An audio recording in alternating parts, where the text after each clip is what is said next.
যে হঠাৎ করে কিন্তু কয়েকটা কমেন্ট ফেসবুক পোস্টের জন্য সারা বাংলাদেশ জুড়ে অনেকগুলো মানুষকে অ্যারেস্ট করা হয়েছে। এই প্রবণতাটা কিন্তু ভালো নয়, এটা অতীতের একটা ছায়া। এই ছায়ার থেকে বেরিয়ে আসতে হবে। এই ব্যাপারে যেহেতু আগের আইনগুলো বাতিল হয়েছে, সুতরাং এই আইনগুলো বাতিল হওয়া সত্ত্বেও এটাকে ভিন্ন ফর্মে গিয়ে মামলা করার মাধ্যমে আবারও সেই কণ্ঠরোধের যে সংস্কৃতি সেটা বাংলাদেশে আর ফিরে আসতে দেওয়া উচিত হবে না, এবং সেই ব্যাপারে সরকার যেন অবশ্যই সতর্ক থাকেন এবং যথাযথ ব্যবস্থা গ্রহণ করেন। এটা সরকারকে অবশ্যই সেই বিষয়ে ব্যবস্থা নিতে হবে। দ্বিতীয়ত হচ্ছে মানবাধিকার কমিশন বলে যে সংস্থাটি প্রতিষ্ঠা করা হয়েছিল অন্তর্বর্তীকালীন সরকারের সময়, একজন বলেছেন যে আওয়ামী লীগ সরকারের আমলের যে মানবাধিকার কমিশন সেটা যে কী জিনিস সেটা গত 17 বছর আমরা টের পেয়েছি। এইটাকে কার্যকর একটা কমিশন করার ব্যাপারে অন্তর্বর্তীকালীন সরকারের আমলে যে আইনটা হয়েছিল সেটা ওনারা রেটিফাই করলেন না পার্লামেন্টে। তারা বলেছেন এর চেয়েও ভালো আইন তারা করবেন, এখনও কিন্তু হয়নি, প্রথম অধিবেশন চলে গেছে। এবং সেই আইনটায় সরকার যে ত্রুটিগুলোর কথা বলেছিলেন সেইগুলো যে আসলে কোনো ত্রুটি নয়, সেগুলো মানবাধিকার কমিশনের যারা সদস্য ছিলেন, ডক্টর নাবিলা ইদ্রিস এখানে উপস্থিত আছেন, তারা ক্যাটাগরিক্যালি প্রত্যেকটা পয়েন্টে গভর্নমেন্টের উত্থাপিত প্রশ্নের জবাব দিয়ে তারা কিন্তু সবাই মিলে পদত্যাগ করেছেন। সুতরাং এই আইনটা র্যাটিফাই না করার যে সিদ্ধান্ত, এটি একটি মন্দ সিদ্ধান্ত এবং এইটাকে আমরা জাতি হিসাবে কোনো অবস্থাতেই ভালোভাবে নিতে পারছি না। আমরা আশা করব, সরকার বলেছেন ভালো করে আইনটা করবেন, অবিলম্বে ভালো আইনটা আমরা দেখতে চাই। সেটা যদি না হয় ধরে নেওয়া হবে আপনারাও কিন্তু মানবাধিকার লঙ্ঘন করার নিয়াতে আছেন। এইটা বাংলাদেশের জন্য শুভ সংকেত নয়। থার্ডলি যেটা বলবো, আমার যেটা ইস্যু ছিল সেই বিষয় নিয়েই কথা বলা উচিত। বাংলাদেশে কী ফর্মে মানবাধিকার লঙ্ঘন হয়েছে এই বিষয়গুলো মানুষ ভুলে যেতে বসেছে। গুম কমিশন যেভাবে তথ্য উদ্ঘাটন করেছেন, তারা বলেছেন, রিপোর্টে দিয়েছেন, কিন্তু এর যে প্রতিদিনের কার্যবিবরণী এবং প্রত্যেকটা মানুষের দুঃখের যে কাহিনী, এগুলো কিন্তু সেভাবে মিডিয়াতে আসেনি। ইভেন গুমের যে মামলাগুলো আন্তর্জাতিক অপরাধ ট্রাইব্যুনালে বিচারাধীন আছে, বিচারাধীন থাকার কারণে অনেক তথ্য প্রকাশের ব্যাপারে আমাদের সাবধান হতে হবে যাতে বিচার কার্যে কোনো প্রভাবিত না হয়। ফেসবুকে প্রতিনিয়ত দেখবেন যখনই আমি কোনো বক্তৃতা দেই যে এরকম একটা ভয়ঙ্কর আয়নাঘর ছিল, বলে যে এই আমি কিন্তু সেই সাইবার বুলিংয়ের শিকার হই, যে আমি সবচাই নাকি মিথ্যা বানায় কথা বলি। এখন এই যে গুম কমিশনের রিপোর্ট এবং তাদের প্রতিদিন ভিকটিমদের সাথে যে ইন্টারভিউ, আমাদের আন্তর্জাতিক অপরাধ ট্রাইব্যুনালের তদন্ত সংস্থার তদন্ত যে রিপোর্ট, এইটার ভিত্তিতে কি রিপোর্ট হতে পারে না যে কি ভয়ঙ্কর ছিল সেই আয়নাঘরগুলো, কিভাবে মানুষকে গুম করে রাখা হয়েছে, কিভাবে টর্চার করা হয়েছে, কিভাবে তাদেরকে এক্সিকিউট করা হয়েছে। বিচার চলমান থাকা অবস্থায় যে সমস্ত বিষয় রিপোর্ট হয়েছে, যেগুলো রিপোর্ট এখনও হয়নি, যেগুলো তদন্তাধীনেও নাই, হঠাৎ করে মাঝে মধ্যে আমার কাছে বিভিন্ন লোকজন ফোন করে আসেন যে গোপনে আপনার সাথে একটু দেখা করতে চাই। তা আমি জানি যে অনেকে এরকম কথা বলতে আসবেন, অনেকে এসছেন দেখা করে।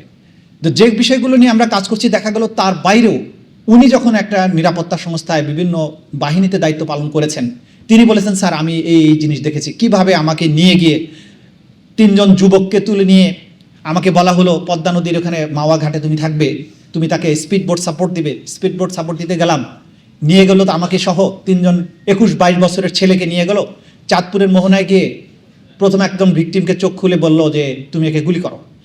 সে অফিসার বলল আমি গুলি করতে পারবো না। এর ছেলেটার দোষ কি? বললো আমি তোমাকে বলছি এটাই কি যথেষ্ট না? বলছে না, এটা যথেষ্ট নয়, আমি এই ছেলের অপরাধ না জেনে তাকে আমি গুলি করে হত্যা করতে পারবো না। তখন সে প্রচণ্ড গালাগালি করে তাকে মাথায় গুলি করে দিল এবং তারপরে লাথি মেরে, তখনও পেট কাটা শুরু হয়নি, মাঝে মধ্যে হয়তো পেট কাটা করতো কিনা জানি না, একটা ইটের বস্তা বেঁধে আবার তাকে ফেলে দিল।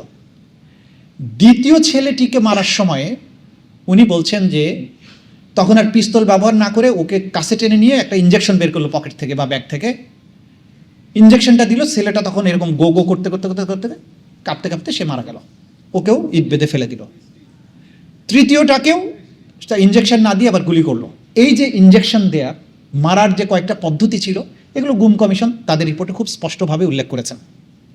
একজন ব্যক্তি ছিলেন, আমি নাম উল্লেখ করছি না, সুতরাং এগুলো বিচারের মধ্যে কোনো প্রভাব ফেলবে না, রিপোর্টের মধ্যে এগুলো আছে। যে ধরে নিয়ে প্রথম যে সাদা পোশাকে আসতো, এসে প্রথমে পেছন থেকে তাকে তো অনেকগুলো ধাপ ছিল। প্রথম ধাপ ছিল মনিটরিং, টেলিফোনে মনিটর করতো, তার সোশ্যাল মিডিয়া মনিটর করতো, তার অবস্থান নির্ণয় করা হতো। তারপরে পিক আপ করা, পিক আপ করার পরেই প্রথমে যখন পিক আপ করে গাড়িতে তোলা হতো, গাড়িতে কিছু যন্ত্রপাতি থাকতো। একটা ছিল হ্যামার, 10 কেজি ওজনের হাতুড়ি থাকতো। কিছু কিছু ভিকটিমকে যদি মনে হতো যে এটার বেশি আর বিচার টিচার দরকার নেই, ওকে মাথায় বাড়ি দিয়ে ওখানে শেষ করে ফেলতো, পরবর্তী সময় কোথাও লাশ ডিসপোজাল করতো। দ্বিতীয় ব্যবস্থা ছিল গাড়িতে তুলে ইঞ্জেকশন দিয়ে অজ্ঞান করে ফেলতো। অজ্ঞান করার পরে জায়গা মতো নিয়ে গিয়ে আবার জ্ঞান ফিরে পরে জিজ্ঞাসাবাদ, টর্চার এগুলো করতো। কোনো কোনো ক্ষেত্রে গাড়িতে ইঞ্জেকশন দিয়ে মেরেই ফেলতো। তৃতীয় আরেকটা ছিল বলস মেশিন, বলতো যে একটা ইলেকট্রোকিউট করার একটা যন্ত্র, ব্যাটারি চালিত একটা ইলেকট্রোকিউট করার যন্ত্র ছিল, যে জননাঙ্গে একটা ক্লিপ লাগিয়ে দিয়ে তারপরে বিদ্যুৎ চালু করা হতো। অসহ্য যন্ত্রণা হতো, তার মুখগুলো আবার বেঁধে দেওয়া হতো। এই যে হরিবল স্টোরিজ, শত শত, গুম কমিশন কয়শো, সেভারেল থাউজেন্ডস অ্যাপ্লিকেশন তারা ডিল করেছেন। আমরা সেভারেল হান্ড্রেডস ডিল করছি এখন। এই স্টোরিগুলো, এই যে মানবতা বিরোধী অপরাধ এবং মানবাধিকারের যে ভয়ানক লঙ্ঘন, এই স্টোরিগুলো যখন আপনারা সামনে আনছেন না, তখন যারা এই অপরাধের সাথে সম্পৃক্ত এবং এই অপরাধকে যারা সমর্থন করেছেন, তারা কিন্তু প্রতিনিয়ত সোশ্যাল মিডিয়াতে উল্টো ন্যারেটিভ দাঁড় করানোর চেষ্টা করছে এবং তাদের পেছনের এই অপরাধগুলোকে ঢেকে ফেলার চেষ্টা করছে।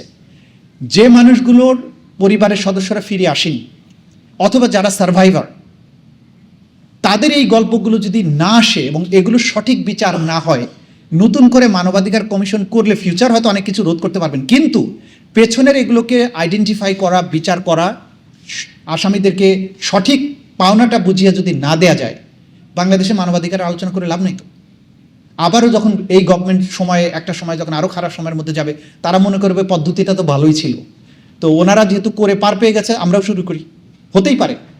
সুতরাং এই জাতির মানবাধিকার রক্ষা, ভয়হীন সমাজ প্রতিষ্ঠার স্বার্থে 17 বছরে বাংলাদেশে সংগঠিত প্রত্যেকটি মানবতা বিরোধী অপরাধের বিচার নিশ্চিত করতেই হবে। এই ব্যাপারে আপোষ করা যাবে না। অনেকেই বলেছেন, কালকে এই মিলনায়তনে সরকারি দলের একজন সিনিয়র নেতা বলেছেন যে বিচার হওয়া দরকার, তবে বিচারের নামে যাতে কোনো প্রতিহিংসা চরিতার্থ না করা হয়। নিশ্চয়ই কোনো প্রতিহিংসা চরিতার্থ করার তো দরকার নেই। সাউথ আফ্রিকার উদাহরণ টেনেছেন উনি।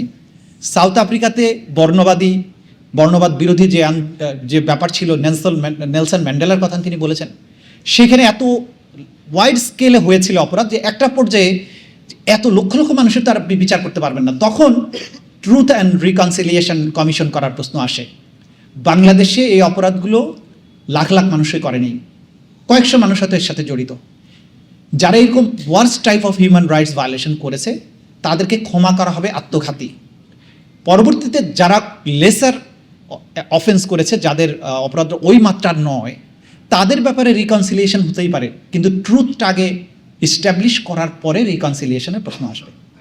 আজকের এই মিলনায়তনে দাঁড়িয়ে এনসিপি যেহেতু আয়োজনটা করেছেন, তাদেরকে অনুরোধ করব এই বিষয়টার ব্যাপারে অবশ্যই গুরুত্ব দেয়া, যে গভীর ক্যান্সার ভেতরে রেখে বাইরে হোমিওপ্যাথিক ট্রিটমেন্ট দিয়ে এই জিনিসগুলো বাংলাদেশে মানবাধিকার প্রতিষ্ঠা করা খুব কঠিন। যদি এই ওয়ার্স্ট টাইপ অফ ভায়োলেশনের বিচার না হয়, তাহলে মানবাধিকার রক্ষা করাটা কঠিন হবে। খুবই রূঢ়। যে ফ্যামিলি তার স্বজন এখনো ফিরে আসেনি, সে জানে যে এই স্বজন হারানোর বেদনাটা কেমন। যারা ওই ধরনের টর্চার ফেস করে এসছেন, তারা জানেন এই বেদনাটা কেমন। টর্চার করতে করতে হতে হতে তরুণ বয়সের ছেলেরা পাগল হয়ে গেছে। ওকে যখন নাবিলারা জিজ্ঞাসা করেছে, বলছে না আমার কাছে কিছু হয়নি। মানে ও এতটাই ট্রমাটাইজড হয়েছে যে আর কোনো কথাই বলতে পারে না। নাবিলাগুলো যদি বলতেন আরো ভালো হতো।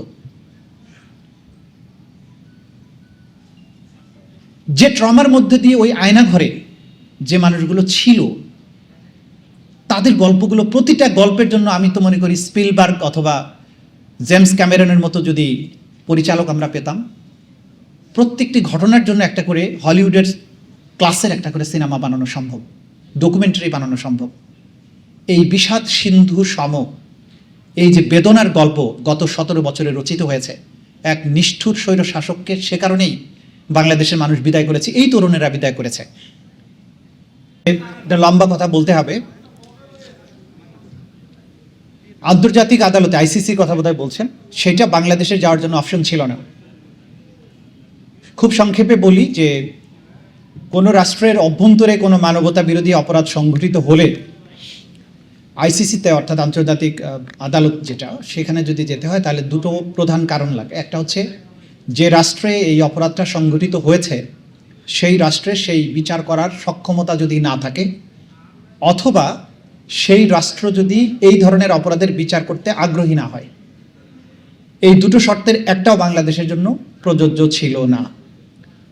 বাংলাদেশ এটা বিচার করতে সক্ষম, কারণ বাংলাদেশের এই ধরনের মানবতা বিরোধী অপরাধের বিচার করার জন্য প্রয়োজনীয় আইনি কাঠামো আছে, আদালত আছে, প্রসিকিউশন আছে, সব ব্যবস্থা আছে। This is number one. Number two হচ্ছে বাংলাদেশ ইচ্ছুক ছিল। প্রফেসর ইউনূসের নেতৃত্বে জুলাই বিপ্লব পরবর্তী যে ইন্টারিম গভর্নমেন্ট এসেছিলেন, তারা শুধু ইচ্ছুকই ছিলেন না, গোটা জাতি কর্তৃক ম্যান্ডেটেড ছিলেন যে তারা প্রধান তিনটি কাজ করবেন, তার মধ্যে একটা ছিল এই মানবতা বিরোধী অপরাধগুলোর বিচার।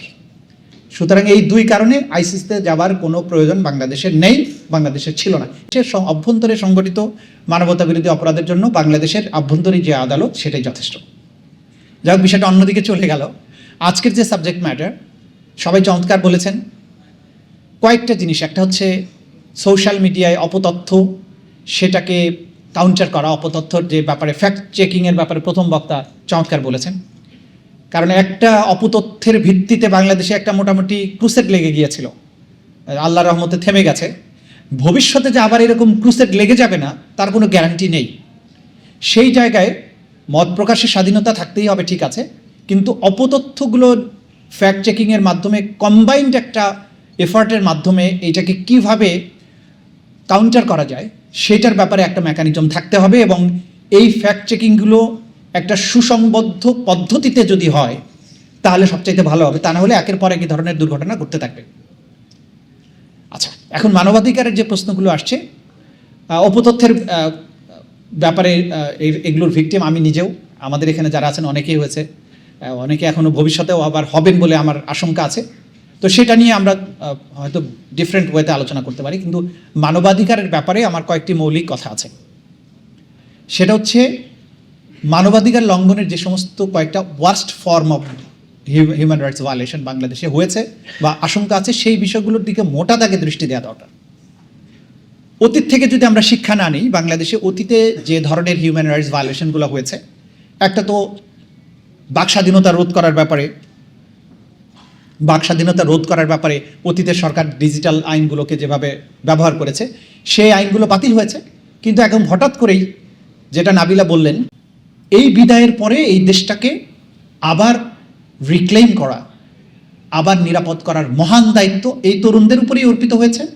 সুতরাং আসুন আমরা অতীতের সংঘটিত প্রত্যেকটি অপরাধের বিশ্লেষণ, সঠিক বিচার, তদন্ত এগুলো নিশ্চিত করি, এবং আগামীতে যাতে এই ফর্মের কোনো অফেন্স আর বাংলাদেশে না ফিরে আসতে পারে সেই কাঠামো, আইনি, বিচারিক, সামাজিক, তথ্যগত সব কিছু আমাদেরকে নিশ্চিত করতে হবে। সেটা যদি করতে পারি তবেই আর বারবার মানবাধিকার লঙ্ঘনের প্রশ্নে সেমিনার, সিম্পোজিয়ামের প্রয়োজন হবে না। আপনাদের সবাইকে ধন্যবাদ।